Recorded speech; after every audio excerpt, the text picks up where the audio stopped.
मेरे बच्चे, मैं तुम्हारे ही इंतजार कर रहा था और आज मैं तुम्हें बताना आया हूं कुछ ऐसा जिसके बारे में तुम खुद जानना चाहते हो।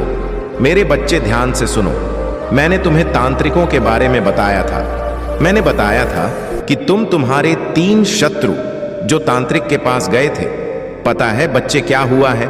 तो उन्होंने अपनी पूरा पैसा रुपया लगा दिया है। मैंने तुम्हें बताया था, उन्होंने सोचा था कि यह तांत्रिक उनकी सारी परेशानी का हल कर देगा, तुम्हें बर्बाद कर देगा। उन्होंने अपने धन दौलत, मेहनत से कमाई गई पूंजी और ना जाने क्या क्या उस तांत्रिक को सौंप दी थी। उन्होंने बलि के नाम पर बलि भी चढ़ाई थी, अन्य सामग्री भी जुटाई थी। लेकिन बच्चे, मेरी कृपा से तांत्रिक कुछ भी नहीं कर पाया, क्योंकि वह समझ गया था कि वह किससे पंगा ले रहा है। लेकिन मेरे बच्चे, जब उन्हें पता चल गया है कि तांत्रिक उन्हें बेवकूफ बना रहा है, तो उन तीनों ने विचार किया कि हम एक जानकार के पास जाएंगे और उस जानकार से पूछेंगे कि कोई उस इंसान का कुछ नहीं कर पा रहा। मेरे बच्चे, अब उन्होंने एक और नए तरीके से अपने सवालों का हल ढूंढने की कोशिश की है। वे किसी और जानकार के पास गए। यह जानकार भी एक प्रकार से तांत्रिक ही था, लेकिन वह अपने ज्ञान और सूझबूझ से खेल करने वाला था। तुम्हारा शत्रु उस जानकार के पास गए बच्चे, उन्होंने और उससे पूछा कि तांत्रिक ने हमारे पैसे लिए, हमें बड़े बड़े वादे किए, लेकिन हमारा काम क्यों नहीं हुआ? क्या वह तांत्रिक झूठा था या फिर कोई ऐसी शक्ति जो हमारे काम को रोक रहा है?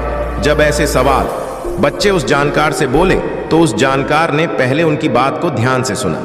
वह जानकार बड़ा चतुर और चालाक था। बच्चे, उसने कहा कि तुम्हारा तांत्रिक कोई साधारण व्यक्ति नहीं था। उसने अपने काम में पूरी कोशिश की होगी, लेकिन उसकी शक्ति किसी बड़ी शक्ति के आगे टिक नहीं पाई। मेरे बच्चे, तब वजह बोला, यह शक्ति किसी साधारण व्यक्ति की नहीं हो सकती। जिस व्यक्ति पर तुमने हमला करने की कोशिश की, वह कोई आम इंसान नहीं है। उसके पीछे किसी दिव्य शक्ति का हाथ है।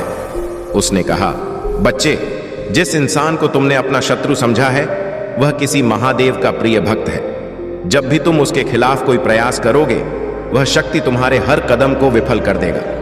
तुम्हारा तांत्रिक भी इस बात को समझ गया था। बच्चे, उसने अपनी जान बचाने के लिए कोई कार्रवाई नहीं की। उसने सोचा कि यदि उसने कोई गलत कदम उठाया तो वह खुद बर्बाद हो जाएगा। यही कारण है कि तुम्हारा काम पूरा नहीं हो पाया। मेरे बच्चे, जब तेरे शत्रुओं को जानकार ने ऐसी बातें बताई, तो तुम्हारा शत्रु भी घबरा गए। वे सोचने लगे कि इतना खतरनाक कौन हो सकता है।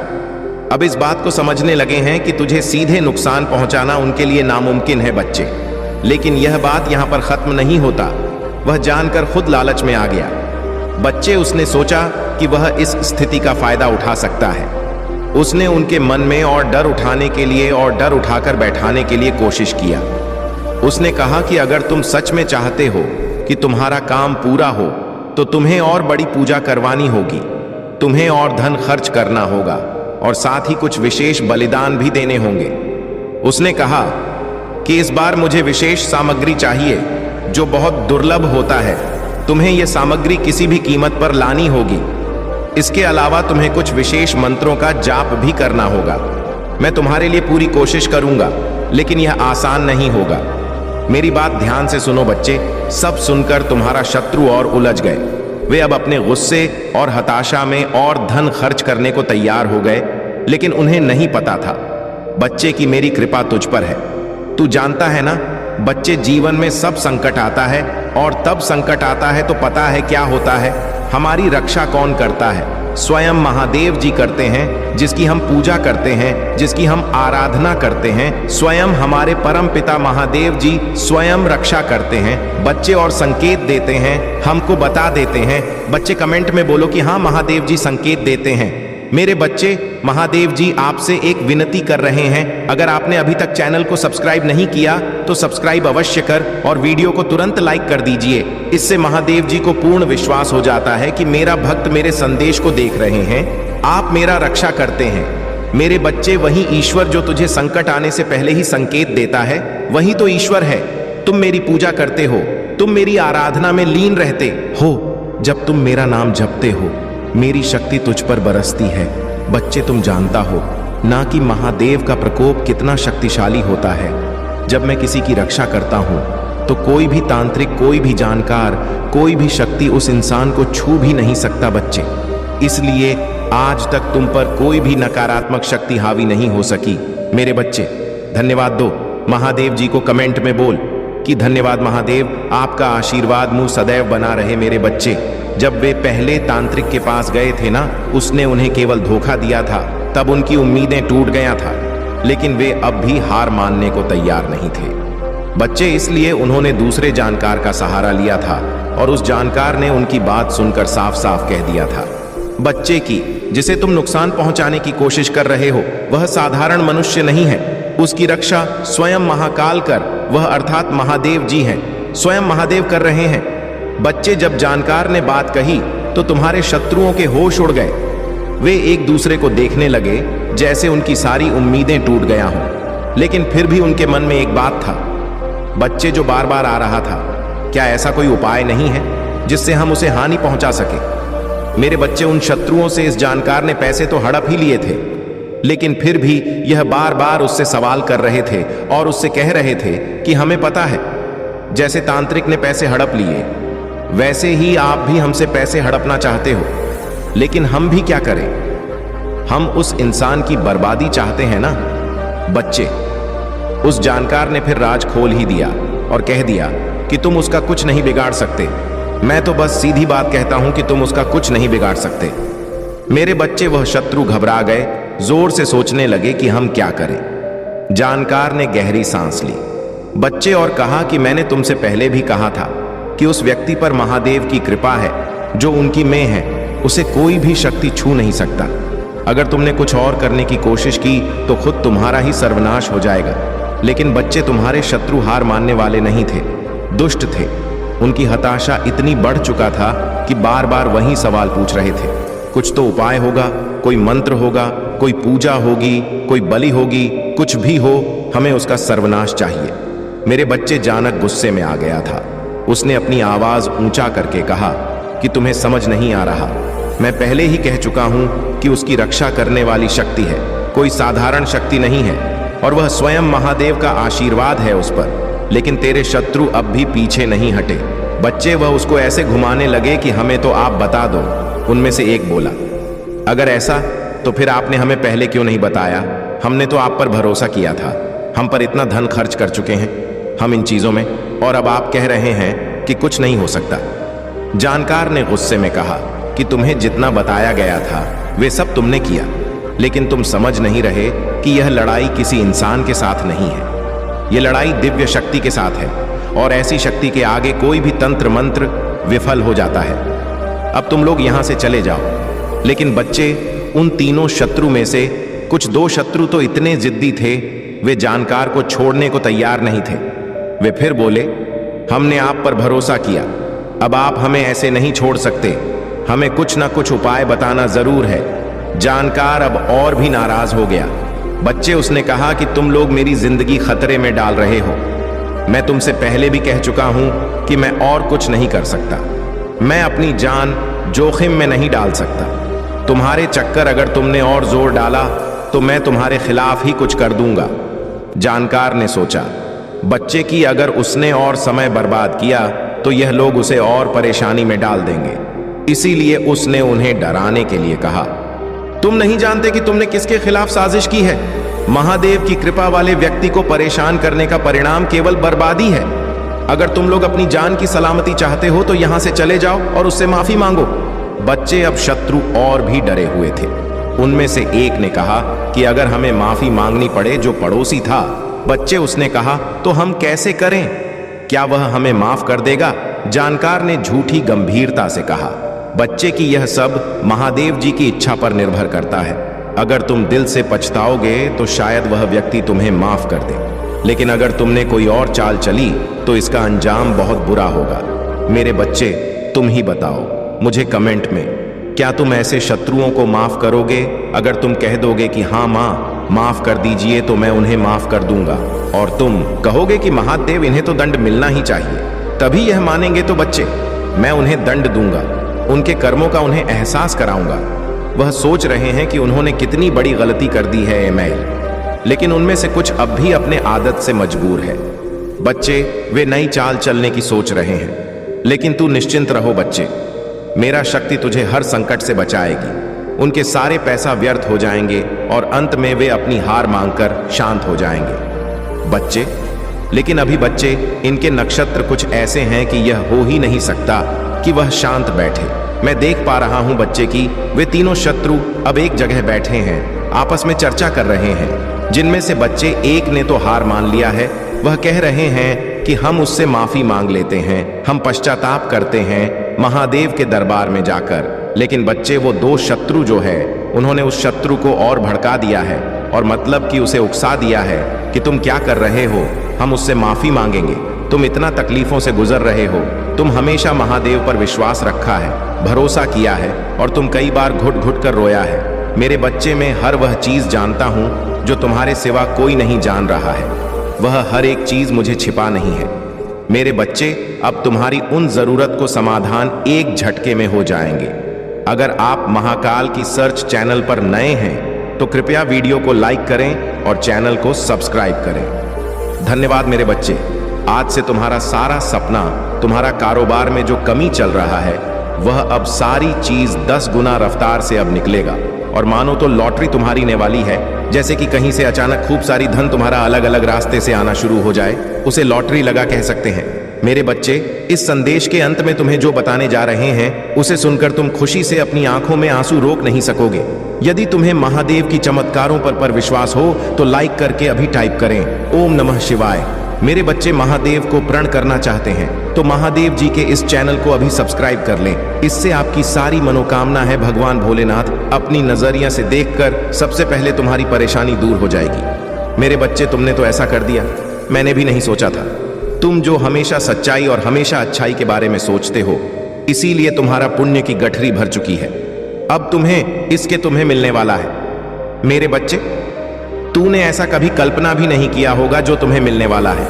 आज मैं तुम्हें बता दूं मेरे बच्चे, तुम्हें बेशुमार दौलत, धन, घर, बंगला, गाड़ी, इन सारी चीजों की कभी कमी नहीं होने वाला है। मेरे बच्चे, तुम धीरज से काम लो, तुम्हें बिल्कुल घबराने की कोई जरूरत नहीं है। मेरे बच्चे, मैं तुम्हारे साथ हमेशा खड़ा हूं, तुम्हें अब कोई चिंता नहीं करना है। मेरे बच्चे, मेरे भाग्यशाली अंक 43, इसे अभी टाइप करें। और तुम्हें कोई भी मनोकामना हो, तुम्हें सबसे पहले उसे पाना हो तो उसके लिए अभी टाइप करें 3 चन्नो 3। जी हाँ मेरे बच्चे, इसे अभी टाइप कर दें। इसे अभी टाइप करते ही तुम्हारी अर्जी लग जाएगी और महादेव, स्वयं महादेव, तुम्हारे अर्जी को देखकर स्वीकार कर लेंगे और तुम्हारी खाली झोली भर देंगे। महादेव तो अत्यंत भोला भंड भारी है, उसके द्वार से कोई ना गया है खाली। मेरे बच्चे, तुम्हें भगवान भोलेनाथ पर पूरा विश्वास रखते हो और तुम्हारा सारा सपना जरूर पूरा हो जाएगा। मैं जानता हूं और देख पा रहा हूं कि तुम्हारी वह सारे सपने पूरे हो रहे हैं जिसकी तुम कभी कल्पना किया था, सपना तुमने देखे थे मेरे बच्चे। अब उसे समय दूर नहीं है, तुम्हें बस सब्र से काम लेना है। मेरे बच्चे, कहते हैं ना कि सब्र का फल मीठा होता है। मेरे बच्चे, यह वाणी बिल्कुल सत्य वाणी है। सब्र फल मतलब मीठा होता है। यदि तुम कभी भी कहीं आक्रोश में कुछ शब्द का उच्चारण कर देते हैं और दूसरा व्यक्ति शब्द से काम लेता है, धीरे से कम लेता है, तो तुम्हारे भी मन में गुस्सा शांत हो जाता है। इसीलिए सब्र का मतलब मिठास मीठा है। यही है कि तुम्हारी जो स्थिति खराब चल रहा है, आज से 10 दिनों के अंदर तुम्हें पैसों की कोई कमी नहीं होने वाला है। तुम्हारी जरूरत से ज्यादा तुमको पैसा मिलेगा और तुमने कोई व्यक्ति से उधार लिया था, सर समाप्त कर दूंगा। मेरे बच्चे, महादेव की उन चमत्कारों के लिए भाग्यशाली अंक 808 अब भी टाइप करें और तुम्हारे सीधा आशीर्वाद महादेव द्वारा प्राप्त होंगे। मेरे बच्चे, मैं आज तुम्हें बताने आया हूं कि मैंने तुम्हारे जीवन के लिए एक बहुत बड़ा फैसला ले लिया है।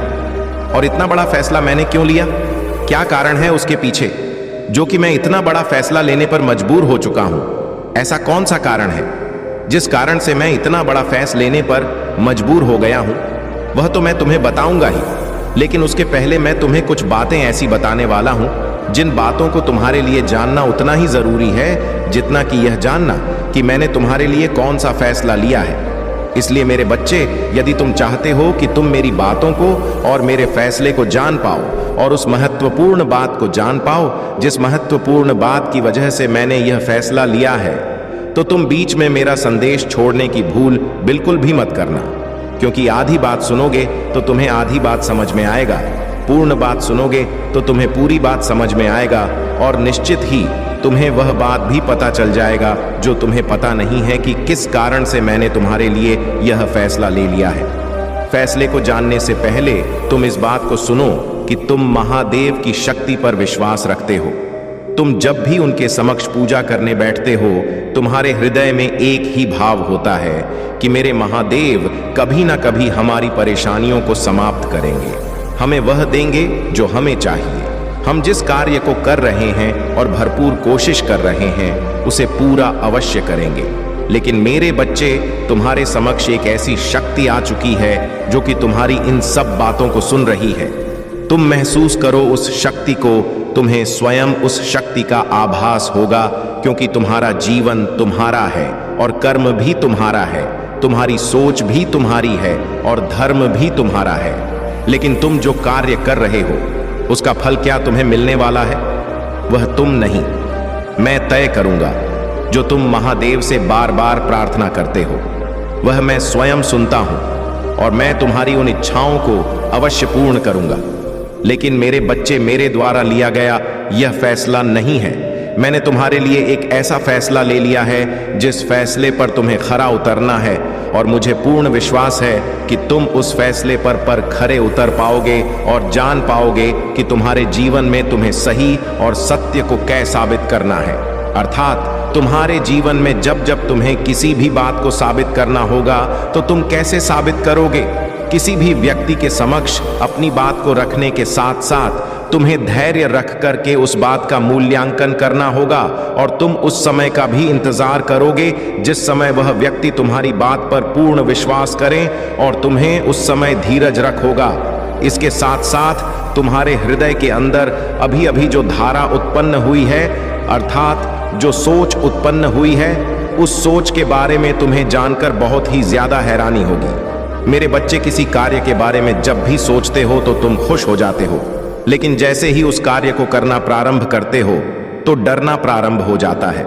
अर्थात तुम्हारे हृदय का डर अभी भी निकल नहीं रहा, और ना ही तुम उस डर को निकाल पा रहे हो।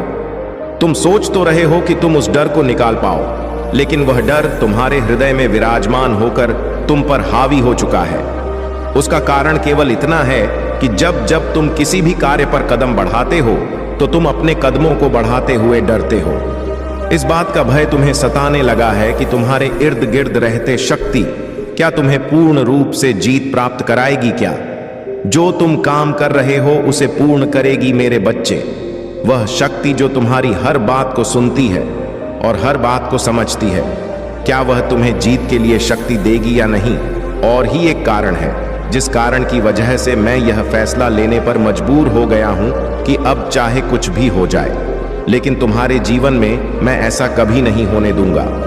और वह कुछ बात ऐसी है कि जब जब तुम महादेव से प्रार्थना करते हो, जब जब तुम उनके समक्ष अपनी परेशानी को कहते हो, कोई बात कहते हो, तो तुम्हें बस केवल एक कार्य करना है और तुम परेशानी मुक्त हो जाओगे। क्योंकि मेरे बच्चे, अब ध्यान दो जो कह रहा हूं। जब भी आज के बाद तुम महादेव के समक्ष पूजा करने जाओगे या किसी भी बेल पत्र को चढ़ाओगे या कोई भी ऐसा पुष्प चढ़ाते हुए या किसी भी पूजा में तुम केवल भोलेनाथ को स्मरण कर रहे हो, तो जब तुम भोलेनाथ के समक्ष पूजा करते हो, अर्थात शिवलिंग पर पूजा करने जाते हो, उस समय जब भी तुम शिवलिंग को भोलेनाथ कहकर पुकारते और उनसे अपनी कोई भी मनोकामना मांगो, तो तुम साथ में यह जरूर कहना कि भोलेनाथ और मां पार्वती दोनों ही मेरी इस मनोकामना को पूरा करें। क्योंकि मेरे बच्चे, मैं अधिकतर देख रहा हूं कि शिवलिंग के समक्ष पूजा करते समय तुम मेरा नाम नहीं पुकारते, तुम केवल महादेव का नाम पुकारते हो और तुम मुझे स्मरण करना भूल जाते हो। इसलिए आज मैंने यह फैसला किया है कि जब जब तुम उनके शिवलिंग के समक्ष पूजा करते समय मेरा नाम भी पुकारोगे तो तुम्हारी मनोकामना में शीघ्र ही पूर्ण कर दूंगा। मेरे बच्चे, इस बात को अवश्य ध्यान रखना कि यदि तुम किसी भी बात को कह रहे हो, अर्थात किसी भी इच्छा को पूरा करने के लिए प्रार्थना कर रहे हो, तो अपने हृदय में विश्वास रखकर ही करना। पूजा करते समय तुम्हारे इर्द गिर्द जो लोग भोलेनाथ की पूजा कर रहे हैं वह भी उतनी ही भोलेनाथ की शक्ति में विश्वास रखते हैं जितने कि तुम, और उनके हृदय में भी भोलेनाथ उसी तरह विराजमान है जिस तरह तुम्हारे हृदय में विराजमान है। जितना तुम उनसे प्रेम करते हो उतना ही वह भी से प्रेम करते हैं। जितना तुम्हारा उनके प्रति विश्वास है उतना ही उनके प्रति भी विश्वास है। महाकाल का सर्च वीडियो को लाइक और कमेंट करें, 8888 लिखें। मेरे बच्चे, इस बात को ध्यान रखना जरूरी है कि तुम जब भी पूजा करो तो किसी भी व्यक्ति को जल्दी के चलते धक्का देने का प्रयास भूलकर भी मत करना। मैंने ऐसा कई बार आभास किया है कि जल्दी के चलते तुम किसी भी व्यक्ति को धक्का दे देते हो और तुम्हें बहुत ही जल्दी है पूजा करने की। तुम यह भूल जाते हो कि तुम्हारे समक्ष आया हुआ व्यक्ति भी भोलेनाथ का उतना ही पुजारी है जितना कि तुम, उतना ही वह भी विश्वास रखता है जितना कि तुम, उसका समय भी उतना ही कीमती है जितना कि तुम्हारा समय कीमती है, और उसके हृदय में भी भोलेनाथ उतना ही विराजमान है जितना कि तुम्हारे हृदय में विराजमान है। लेकिन मेरे बच्चे, तुम जैसे ही धक्का मक्की करके आगे जाने का प्रयास करते हो, यहीं पर तुम सबसे बड़ी गलती कर देते हो, क्योंकि जिन भोलेनाथ की पूजा को करने के लिए तुम बेसब्र हो रहे हो, उनके भक्त को धक्का दे रहे हो। जल्दीबाजी में तुम उन्हें अनदेखा कर रहे हो। यह भूल गए कि उसके हृदय में भी तो भोलेनाथ विराजमान है, अर्थात वह भी भोलेनाथ की एक एक जीती जागती तस्वीर है, अर्थात शक्ति है। इसके साथ साथ जब तुम भोलेनाथ की पूजा करते हो तो तुम्हें उस समय इस बात का ध्यान रखना चाहिए कि जिस जगह पर तुम खड़े हो पूजा के समय वह पूरी जगह भोलेनाथ की शक्ति से संपन्न है, अर्थात वहां पर भोलेनाथ की शक्ति पहले से मौजूद है। इसलिए मेरे बच्चे, कोई भी ऐसा कार्य जो तुम्हें छोटा दर्शाता है यह तुम्हारे जीवन के लिए सही नहीं है। अर्थात महादेव की उस शक्ति को पहचानो जिस शक्ति के द्वारा तुम जीवन में कभी भी किसी भी इंसान के साथ साथ देवीय शक्ति की जब तुम इज्जत करोगे और किसी भी इंसान को इस प्रकार से देखोगे कि वह देवी शक्ति ने ही बनाया है या बनाई है, मेरे बच्चे, इस संसार के हर व्यक्ति, किसी भी इंसान को यह बात कभी नहीं भूलना चाहिए कि वह जिस ईश्वर को देखना चाहता है, अर्थात जिसे वह मूर्ति में देखता है, किसी भी ऐसी प्रतिमा में देखता है जिसको वह बहुत मानता है, वह शक्तियां सभी इंसानों में विद्यमान हैं क्योंकि उनके हृदय में विद्यमान है। और यदि ईश्वर के बनाए हुए इंसान का निरादर करता है या वह उन्हें अनदेखा कर देता तो निश्चित ही वह ईश्वर की बनाई हुई शक्ति का निरादर करता है। इसलिए मेरे बच्चे, कभी भी यह बात मत भूलो कि तुम्हारे जीवन में जो कुछ हो रहा है वह ईश्वर की मर्जी से हो रहा है। कर्म जो कर रहे हो वह तुम अपनी मर्जी से कर रहे हो, वह तुम्हें जो कर्म सही लगते हैं वह तुम करते हो, और जो ईश्वर को तुम्हारे लिए सही दिखाई देता है ईश्वर तुम्हारे लिए अवश्य करते हैं। यदि तुम्हें कोई भी चीज गलत दिखाई देता है या तुम्हें ऐसा आभास होता है कि तुम्हारे जीवन में कुछ गलत हो रहा है तो इस बात का विशेष ध्यान रखो कि वह तुम्हारे साथ गलत नहीं हो रहा। तुम्हारे जीवन में आगे के समय में तुम्हें उसका फल प्राप्त होगा, अर्थात तुम्हें आगे जाकर इस बात का आभास होगा कि जो तुम्हारे जीवन में हो चुका है वह सही हो चुका है और तुम्हारे जीवन के लिए वह अति उत्तम है। यदि तुम इस तरह के भाव को लेकर चलते हो तो निश्चित ही जीवन में आगे जाकर तुम बहुत ही ज्यादा खुशियां प्राप्त करते हो, बहुत ही ज्यादा तुम मेरे आशीर्वाद को प्राप्त करते हो, और वह उम्मीद अब तुम्हारे जीवन में खरी उतरने वाला है, अर्थात वह इच्छा अपूर्ण होने का समय आ चुका है, क्योंकि तुम्हारे जीवन में कुछ ऐसा हुआ जिसकी वजह से तुम्हारी वह इच्छा अवश्य ही पूर्ण की जाएगी, और वह मैं करूंगा, क्योंकि मेरे बच्चे, तुम्हारी इच्छा को पूर्ण करना एक महादेव का कर्तव्य होता है। अर्थात जब बच्चा कुछ मांगता है तो माँ उसकी बात को अवश्य ही सुनता और समझता हूँ। इसी प्रकार मैं तुम्हारे जीवन में तुम्हारे उस कार्य को पूर्ण करता हूँ और तुम्हारी उस इच्छा को अवश्य ही पूर्ण करूँगा जिसको पूरा करना तुम्हारा कब से सपना था, और अब वह सपना शीघ्र ही पूरा होने वाला है। लेकिन मेरे बच्चे, बस तुम एक बात का स्मरण रखना कि तुम्हारी वह इच्छा कैसे पूरा होगा वह तुम जान लो। केवल एक बार तो निश्चित ही वह इच्छा अवश्य ही पूर्ण हो जाएगी। किसी भी बच्चे के लिए बहुत ही ज्यादा सौभाग्य की बात होता है कि उसकी कोई भी इच्छा जो उसने काफी समय पहले सोचा था और उसके लिए काफी प्रयास किया और वह एकदम से पूर्ण हो जा। यह सोचने समझने की शक्ति से भी बाहर होती है, क्योंकि मेरे बच्चे इंसान उस बात को सोच भी नहीं पाता जो पूरा होना प्रारंभ हो जाता है। और वह तुम इस प्रकार से करो कि आज जब तुम मेरे संदेश को सुन रहे हो, उस दिन के पश्चात जैसे ही सोमवार का दिन आएगा, तुम प्रातः काल सूर्य के निकलने से पहले ही उठना और अपने सभी कार्य को निवृत्त करके तुम स्नान करना और उसके बाद तुम स्वच्छ वस्त्र धारण करो। स्वच्छ वस्त्र का अर्थ वस्त्र श्वेत नहीं होना चाहिए, लाल रंग का वस्त्र या पीले रंग का वस्त्र ही पहनना। और उसके पश्चात तुम एक पुष्प और एक लोटे में जल लेना था, कुछ दूध डालना उस जल के अंदर और 4 चीनी के दाने डालकर उसके अंदर वह सुगंधित फूल को लेकर तुम चले जाना एक ऐसे मंदिर में जहां पर देवीय शक्तियों की बहुत सारी प्रतिमाएं रखी रहती हैं। अर्थात एक ऐसा मंदिर हो जहां पर बहुत सारे ईश्वर की शक्तियां वास करती हैं, मूर्तियां रखी रहती हैं। वहां पर तुम जाकर के अपने मन को एकाग्र कर और अपने मन को बहुत ज्यादा शांत रख कर के इस कार्य को करना है। क्योंकि मेरे बच्चे, यदि तुम्हारा मन उस समय शांत या एकाग्र नहीं हो पाया तो तुम इस प्रक्रिया को करोगे, तब भी यह प्रक्रिया फलीभूत नहीं हो पाएगी। इसलिए इस बात का ध्यान रखना कि तुम इस प्रक्रिया को करते समय अपने मन को बहुत ही ज्यादा शांत और एकाग्र रखना। उस समय तुम्हें बस उस देवीय शक्ति का स्मरण होना चाहिए जिस देवीय शक्ति को तुम सबसे ज्यादा मानते हो, और इस देवीय शक्ति का स्मरण करते हुए तुम्हें शिवलिंग पर यह जल चढ़ाना है। और ध्यान रखना कि तुम अपने लोटे को अंगूठे की ओर उंगलियों की सहायता से कुछ इस प्रकार पकड़ना, जब तुम जल डालो तो तुम्हारा लोटा तुम्हारे सिर से ऊंचा ना निकले, अर्थात तुम्हारे सिर से नीचे और तुम्हारी छाती के बराबर वह लोटा होना चाहिए। और जैसे ही तुम जल को अर्पित करोगे, उस समय शिवलिंग को बहुत ही ज्यादा ध्यान से देखते हुए बार बार ओम नमः शिवाय बोलते हुए उस पर चंदन से केवल एक बार टीका करते समय तुम्हारी जो भी मनोकामना होगी वह मांग लेना, और मनोकामना को केवल एक बार ही बोलना है, वह भी बहुत ही ज्यादा ध्यान से, एकाग्र मन से। तुम्हारा मन एकत्र हो तभी तुम उस बात को कहना। क्योंकि मेरे बच्चे, जब तुम्हारा मन एकाग्र होता है उसी समय बोली गई बात ईश्वरीय शक्ति अवश्य ही सुनते हैं, और वह बात ईश्वरीय शक्ति तक अवश्य ही पहुंचती है। तुम जैसे ही इस बात को बोलो तो तुम्हें यह बात नहीं बोलना है, और जल को अर्पित करने के पश्चात, प्रणाम करने के पश्चात अपने घर आ जाना, और आने के पश्चात यह कार्य लगातार तुम्हें 11 दिन तक करना होगा।